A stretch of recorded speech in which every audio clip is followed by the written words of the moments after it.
When I wrote that Reddit post, I didn't think anyone in my real life would ever find it. I mean, it was just one of those late-night, half-cathartic, half-desperate kind of posts you make when you can't sleep and your mind is spinning out of control. I didn't even use my real name or anything remotely identifying. I just needed to get it out, the confusion, the anger, the heartbreak. It had been 3 weeks since Tyler and I broke up, and I still couldn't wrap my head around how quickly things had fallen apart. We'd been together for almost 4 years. He was my college sweetheart, the kind of guy everyone thought I'd marry. We had plans, real ones, to move in together after graduation, to get a dog, to start a little life in the city. But then, out of nowhere, he ended things. He said he needed to find himself. I'd heard that line before, but it still sliced right through me.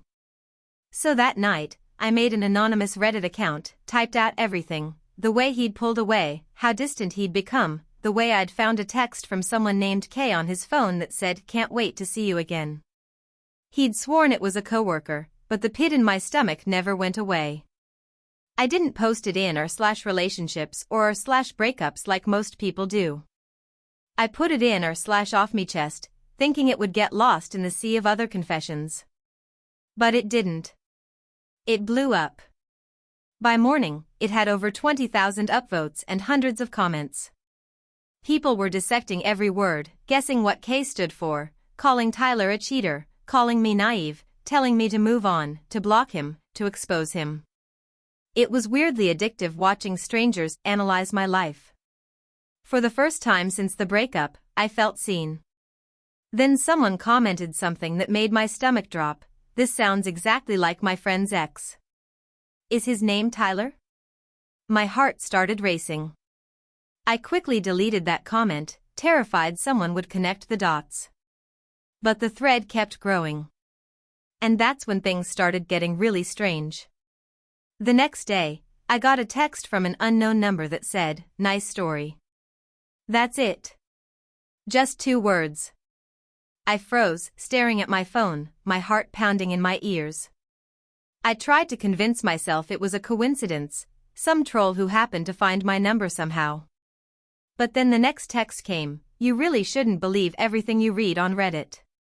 My hands went cold. There was only one person who would know that story, Tyler. I didn't respond, of course. I just sat there, scrolling back through my Reddit post, my eyes catching on all the details I'd included, the little things that I thought were vague enough to be anonymous. Like how he had a tattoo of a compass on his arm. Or how he drove a black Jeep with a broken taillight. Things that, in hindsight, were way too specific. I thought about deleting the post, but it was already everywhere. People had reposted it on other subreddits, screenshots were floating around on Twitter. My inbox was full of DMs from strangers who wanted to check in or get the full story. It was surreal, like my private pain had become public property overnight. I didn't hear from Tyler again that day, but that night, when I opened Reddit again, there was a new post on r/off me chest titled, "My ex wrote about me, and she got it all wrong." My blood ran cold. I clicked it, my hands shaking. The post was long, and the writing style was familiar in a way that made me want to throw up. He'd written about how I had been the one who pulled away, how I had been cold and distant, how I had started texting my coworker first. He even accused me of lying about finding the message from Kay, claiming I'd made it up to play the victim. The comment section was a war zone. People were arguing over who was telling the truth. Some believed him, saying his post sounded more logical and less emotional. Others defended me, calling him manipulative. I couldn't stop reading, even though every word felt like a punch in the gut. Then, buried deep in the comments, someone had linked my original post and written, "It's her. Here's the proof." They compared timestamps, usernames, writing styles, everything. My anonymous Reddit account wasn't anonymous anymore. People started tagging me. Someone even found my Instagram. I went private, deleted half my posts, changed my username, but it was too late. My DMs were flooded with strangers calling me a liar, others begging for updates, a few saying they'd seen Tyler's side and that I deserved it. The next morning, I woke up to a voicemail from an unknown number. I listened to it with my heart hammering. It was just breathing. Slow, steady, deliberate breathing. I deleted it immediately, shaking so badly I could barely hold my phone. I didn't know what to do. I wanted to go to the police, but what would I even say? My ex found my Reddit post and now people online are harassing me? It sounded insane. But then, that night, something happened that made me realize this wasn't just online drama anymore. Around 1 a.m., I heard a car engine outside my apartment. When I peeked through the blinds, there it was, a black Jeep with a broken taillight, parked across the street, engine running, headlights off. I didn't sleep that night. I didn't move. I just stood there in the dark, staring through the blinds, my breath shallow and shaky, trying to convince myself that maybe it wasn't his car, maybe there were 100 black Jeeps with broken taillights in this city. But deep down, I knew. I recognized the way it idled, that low rumble I used to hear when he'd pick me up for dates. My brain was spinning. I thought about calling the police, but what would I even tell them? My ex might be sitting outside my apartment because I wrote a Reddit post? It sounded ridiculous. I turned off the lights and backed away from the window, my heart pounding so loud it felt like the whole room could hear it. I didn't sleep at all that night, and by morning, the Jeep was gone.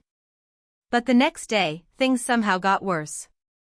When I went outside to grab coffee, there was an envelope tucked under my windshield wiper. No address, no name, just a plain white envelope. My hands were trembling when I opened it. Inside was a printed screenshot of my Reddit post, my own words staring back at me, and underneath, written in messy black marker, delete it. I almost threw up right there in the parking lot. I looked around, but the lot was empty. I stuffed the paper into my bag and drove straight to my friend Maya's place. She was the only person who knew the full story. When I showed her the note, she looked horrified. She told me to block his number, deactivate my accounts, maybe even stay with her for a while. I agreed, even though I wasn't sure what good that would do. I spent the next few days at Maya's apartment, barely sleeping, checking over my shoulder constantly. I deleted my Reddit post, though screenshots of it were still circulating online. People kept messaging me, asking why I took it down, demanding updates. A few said things like, "Don't let him silence you," but I couldn't handle it anymore. I wanted to disappear. I even thought about deleting my whole online presence, every account, every photo, every trace of who I was. But then, on the fourth night at Maya's, something happened that made my blood run cold. Around 11 p.m., I got a notification on a brand new Reddit account I hadn't even used publicly yet. It was a message. The username was "Found you anyway." The message said, "Running won't change what you did." I felt every hair on my body stand up. I hadn't told anyone about that account, I'd made it just to lurk, to stay away from the chaos. How could he have found it? I showed Maya, and she said it was probably just some internet troll who guessed it was me. But then, as I stared at the username, I noticed the profile picture, a compass. The same compass Tyler had tattooed on his arm. My stomach dropped. I blocked the account immediately, but I couldn't stop shaking. I tried to tell myself it was all in my head, that maybe it was some creepy coincidence, but deep down I knew better. The next day, I got another message. Different username. No picture. It just said, "You shouldn't lie to people who can still find you." That was the moment I decided I needed to go to the police, even if they didn't take me seriously. I gathered all the messages, screenshots, the note, everything. Maya went with me for support. The officer who took my report looked sympathetic but doubtful. He said unless there was a direct threat or proof that he was physically stalking me, there wasn't much they could do. He told me to document everything and call if I ever felt unsafe. I wanted to scream. I already was unsafe. I went back to Maya's feeling helpless, defeated, paranoid. I didn't want to tell my parents, they lived out of state, and I didn't want to worry them. I spent the next few nights barely sleeping, jumping at every sound, checking the locks twice before bed. Then, 2 days later, something new appeared online. Someone had made a subreddit, an entire subreddit, dedicated to my breakup. The title was literally my Reddit username, followed by exposed. There were hundreds of posts, theories, screenshots, even people claiming to be my friends sharing fake stories about me. The top post was a side-by-side comparison of photos from my Instagram and sentences from my Reddit post, proving that I was the girl who lied about her ex. The account that made the subreddit? Truth by Compass. I knew it was him. He was turning my life into a game. My DMs were flooded with messages again, only this time, they weren't just curious strangers, some were threats. You deserve what's coming. Liar. He should have done worse. I stopped going out. I stopped answering calls. I even turned off my phone for a while because every notification made me feel sick. Maya was the only person I talked to, and she kept saying we needed to go somewhere, get away for a while. I agreed. We started planning to stay at her parents' cabin for a week, just to clear my head. I thought maybe, if I went offline completely, it would die down. But that night, as we were packing, my phone buzzed again. I almost ignored it, but curiosity got the better of me. It was an email, from an address I didn't recognize. The subject line was "Nice Cabin." There was no message in the body, just an image. A photo. Of Maya's parents' cabin. Taken from the woods. I couldn't breathe. My first thought was that it had to be some kind of coincidence, maybe a stock photo or a random cabin that just happened to look like Maya's parents' place. But when I zoomed in, I saw something that made my blood go cold. There was a detail only someone who had actually been there would know, the crooked blue wind chime that hung near the porch, the one Maya's mom bought from a roadside stand years ago. I dropped my phone. Maya ran over, asking what happened, and when I showed her, she went pale. We locked every door, closed every curtain, and sat there in silence for what felt like hours. Neither of us said it, but we both knew someone was watching us. I wanted to call the police again, but what would I even say? An anonymous email with a photo? It could be anyone, anywhere. Maya insisted we shouldn't go to the cabin, that it was obviously a setup, and I agreed. We stayed in her apartment, but the feeling that someone was watching me never went away. Every sound outside made my heart jump. Every car that slowed down made me freeze. Then, 2 nights later, I woke up to my phone buzzing. It was a notification from Reddit. My stomach turned when I saw the username, Truth by Compass. The same one that had made that subreddit about me. The message just said, "Why didn't you go?"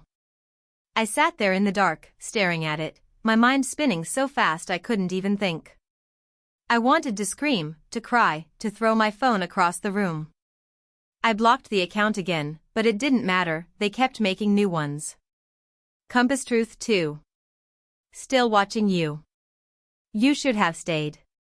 Each one sent a new message, short and taunting. Maya convinced me to move in with her boyfriend, Ethan, for a while, just to have more people around. I didn't argue. I just needed to feel safe again, though deep down, I wasn't sure safety was even possible anymore. I deleted my Reddit account completely, deactivated Instagram, wiped everything I could. For a few days, it was quiet. No messages, no emails, no new posts. I started to believe maybe he'd finally gotten bored, that maybe deleting everything worked. I started to breathe again, little by little. But then Ethan came home one night holding an envelope. "This was on the front porch," he said. I felt my stomach twist. Inside the envelope was a single sheet of paper, printed out, just like before. It was a screenshot from one of my deleted Instagram stories, one I'd posted months ago, showing my old bedroom.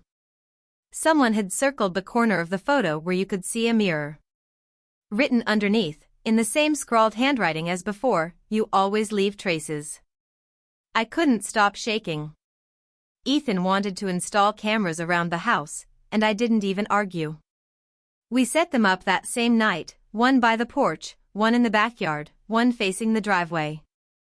For a while, nothing happened.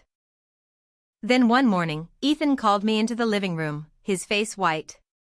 He was watching the footage from 3 a.m. Someone had walked up the driveway, hood up, face hidden, and stood at the porch for almost 5 minutes. They didn't knock. They didn't try to break in. They just stood there, staring straight at the camera, and then slowly raised their hand to the lens, and traced the shape of a compass in the air before walking away. I thought I was going to faint.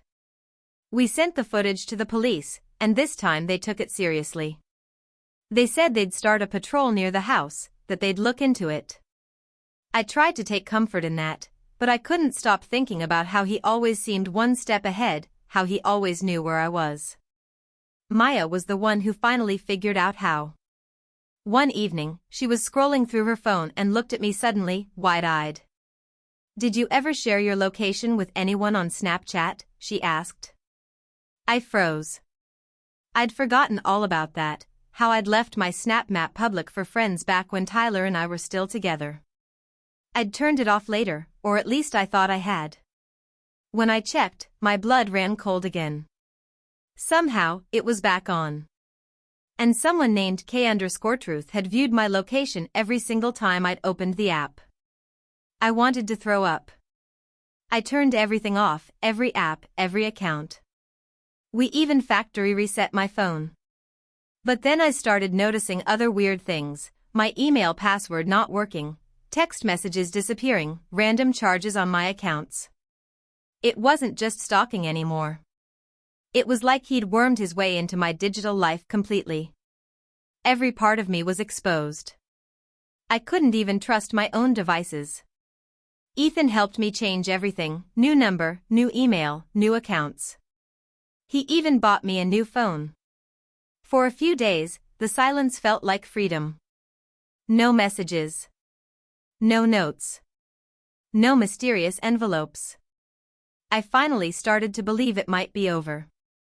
Until one night, I was sitting alone in the living room, scrolling on my new phone, when I got a text from an unknown number.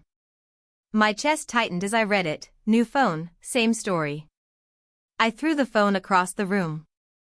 I didn't even need to ask who it was. It was him. I couldn't take it anymore.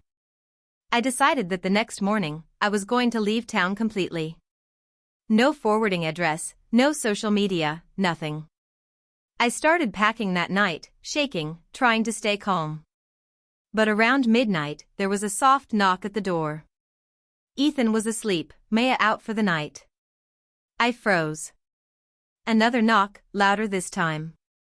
My whole body went rigid. I tiptoed to the peephole, holding my breath. Standing on the porch, illuminated by the motion light, was a figure in a gray hoodie. Their head was tilted down, but I could see something in their hand, a phone. And on the screen, glowing faintly, was my Reddit post. The original one. The one I deleted. I couldn't move. I just stood there, frozen, watching the faint glow of my own words reflected off the phone screen in his hand. He wasn't knocking anymore, just standing there, completely still, his face hidden beneath the hood. I could feel my pulse pounding in my ears. My fingers were trembling as I slowly stepped backward, trying not to make a sound. The motion light flickered once, twice, then went dark. I couldn't see him anymore. For a moment, there was just silence. Then a sound of a faint, slow scraping against the door, like someone dragging their fingernail along the wood. I wanted to scream, but I couldn't. My throat felt locked. I turned and ran upstairs to wake Ethan. He bolted upright when he saw my face. I couldn't even get the words out, I just pointed toward the window. By the time we reached the porch, the person was gone. But lying on the doorstep was another envelope. Ethan grabbed it before I could stop him. Inside was a single photo of me, sitting on the couch earlier that night, scrolling through my phone. It was taken from outside, through the living room window. I felt my stomach twist in a way that made it hard to breathe. That was the breaking point. Ethan called the police again, and this time they sent 2 patrol cars. They took the photo, dusted the envelope, checked the area, but of course, there was nothing. No fingerprints, no footprints, no camera footage beyond the few seconds of that gray hoodie on the porch. The police promised to keep watch for the next few nights, but I barely slept. Every sound made me flinch. Every shadow outside felt like him. I didn't even go near the windows. Maya kept saying we should leave town sooner, maybe that same morning, but I wanted to wait until the police could check my apartment too, the one I hadn't been back to since the first note. Maybe there was something there. A clue. Something they could use. So the next day, with 2 officers, I went back. The place looked the same, but there was a weird, heavy feeling in the air. Dust on the furniture, lights still off, like the apartment had frozen in time since I left. The officers did a quick sweep and said it seemed fine. But when I walked into my bedroom, I stopped. My closet door was open. I never left it open. Hanging on the doorknob was another printed sheet of paper. This time, it wasn't a screenshot. It was a list, my passwords. Old ones, new ones, some I'd only created days ago on my new accounts. All of them written out in black marker. At the bottom, the words, "You can't hide what you already shared." My legs almost gave out. I sank onto the floor, shaking, staring at the paper like it might start moving. The officers looked concerned but confused. They took it for evidence, said it might be connected to the earlier incidents, but I could tell from their faces that they didn't know how to help. This wasn't normal stalking. This was something else, someone who knew every move I made, every word I typed, every thought before I spoke it. That night, I didn't go back to Ethan's. I went to a motel under a fake name. I turned off my phone, my laptop, everything. I sat in the dark with the TV on low, just for background noise, my bag packed beside me.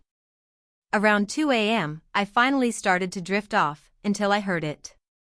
The faint sound of a notification. I hadn't turned anything on. My phone was off. But the sound was unmistakable. A soft chime, coming from somewhere in the room. My eyes scanned the dark, my heart pounding. It came again, that quiet ding. I slowly got up, moving toward the sound. It was coming from the vent near the floor. I crouched down, flashlight in hand, and shined it inside. There, half hidden behind the grate, was a small black object with a blinking light. I reached in with trembling fingers and pulled it out. A tracker. I dropped it like it burned me. I called the police again, barely able to speak, and they came within minutes. They took the tracker, asked questions I could barely answer. How long had it been there? Did I know who might have planted it? The answers were obvious, but I couldn't bring myself to say his name. After they left, I sat in the room with my knees pulled to my chest, trying to make sense of everything. I'd changed my number, my email, my phone, my location, and he still found me. I started wondering if maybe it wasn't just Tyler anymore. Maybe other people from Reddit had joined in, the ones who followed the story, the ones who decided to investigate me. The thought made me sick. I realized then that even if Tyler had started it, it might have spiraled into something much bigger, something I couldn't control anymore. When morning came, I checked out of the motel and decided to drive out of the city completely. I didn't even tell Maya where I was going. I just needed to disappear. I drove for hours, through empty highways and small towns, until I found another cheap motel off the interstate. I used a fake name again, paid in cash, and sat on the bed staring at my phone. I didn't dare turn it on. I just wanted one night of peace. But that night, I woke up to the sound of knocking again. Soft, rhythmic, steady. I froze, eyes darting to the door. Then I realized it wasn't the door. It was coming from the bathroom. I got up slowly, heart hammering, and pushed the door open. The lights were off, but the mirror above the sink was fogged up, like someone had just taken a shower. My reflection stared back at me, pale and terrified. And written in the condensation, in shaky letters, were the words, "You shared everything." I backed out of the room, trembling so hard I could barely stand. I didn't know if he was there, if he'd broken in, or if it was all in my head. But as I grabbed my bag to leave, I noticed something glowing faintly on the floor near the bed, a phone. Not mine. The screen lit up, and on it was a Reddit notification from the username TruthByCompass. The message said, "We're not done yet." I stared at the phone glowing on the motel floor, the words "We're not done yet" burning into my brain. My first instinct was to throw it, but instead, I picked it up carefully with the sleeve of my sweater, trying not to touch it directly. It wasn't mine. It was an older model, cracked screen, no case. The wallpaper made my blood run cold. It was a photo of me and Tyler, from 2 years ago, smiling in front of a lake. One of the last happy photos we'd taken together. My heart was pounding so hard I could barely think straight. I grabbed my bag, bolted from the room, and drove without any destination, just away from the motel, away from the nightmare my life had become. I didn't even know what I was running from anymore. I reached a rest stop just before dawn and parked, sitting in silence, the phone still on the passenger seat. I knew I couldn't just keep running forever. Something had to give. I took a deep breath and decided to do something I hadn't dared to do in weeks, go back online. I found a gas station with free Wi-Fi, turned on my laptop, and went to Reddit. The first thing I saw made my stomach twist. My story, reposted again, under the title "Update, She's Still Lying." It had thousands of comments. People were speculating again, analyzing every move I'd made, some calling me paranoid, others insisting I'd made the whole thing up. But one comment caught my eye. It wasn't like the others, it was from a user named TruthSeekerActual, and it said, "If you're reading this, I know where the posts are coming from. Check the mod list." My pulse quickened. I clicked the username. It had been created just an hour earlier. Then I went to the subreddit exposed. I never thought to look at who was moderating it. When I did, my breath caught. There were 3 usernames. One was TruthByCompass. Another was Still Watching You. But the third one stopped me cold, Maya_. My best friend's name. I stared at the screen, my hands shaking. It couldn't be her. There had to be another Maya with an R. But when I clicked the account, the profile was filled with posts defending Tyler, downplaying the stalking, and even claiming to have insider info about me. The writing style, short, lowercase, no punctuation, it was hers. My head was spinning. It didn't make sense. Maya had been helping me, protecting me, staying up with me when I was terrified. Unless she hadn't been protecting me at all. Unless she'd been watching everything from the inside. My mind flashed back to every moment, how she was always the one who insisted we check Reddit, who always seemed to know what was being said, who told me when new posts went up. She'd told me to stay at her apartment, to trust her devices, to use her Wi-Fi. I remembered the first envelope, the one left on my car. I'd been parked right outside her building. My whole body went numb. Tyler wanted people to know his side too. But when things blew up, he panicked. I didn't. I wanted you to understand what it feels like to have people tear your life apart online. I could barely process what I was hearing. My best friend, the person who had been by my side through every nightmare, had created the nightmare. I didn't know what to say, but I didn't have to. A police car pulled into the lot behind her, lights flashing. She turned, startled, and for the first time, she looked scared. I'd left my call open on the line the whole time. 2 officers stepped out, and I just stood there, shaking, as they approached her. She didn't resist. She just stared at me, her expression unreadable, and said, "You shouldn't have lied." They took her away. In the weeks that followed, everything slowly unraveled. Tyler had been involved at first, helping her post some of the early messages to get back at me for embarrassing him, but he'd stopped once it spiraled into harassment. Maya hadn't stopped. She'd used fake accounts, trackers, even her job at a local marketing firm to dig up personal info about me and leak it. It wasn't about Tyler anymore, it was about control, about revenge. When the police searched her laptop, they found folders full of screenshots, schedules, passwords. Even the photos from outside my windows. Every fear I'd had turned out to be real, but at least now, I knew where it all came from. I had to move, start over, rebuild my life piece by piece. I still can't bring myself to use Reddit again. Sometimes I think about that first post, how small it felt, how harmless it seemed, just words on a screen. But words travel. They grow, twist, and take on lives of their own once they're out there. I learned that the hard way. I don't know if Maya or Tyler ever read this now, or if they even care anymore. But if they do, if either of them is still lurking somewhere out there, I hope they see that I'm done running. Because the story's over.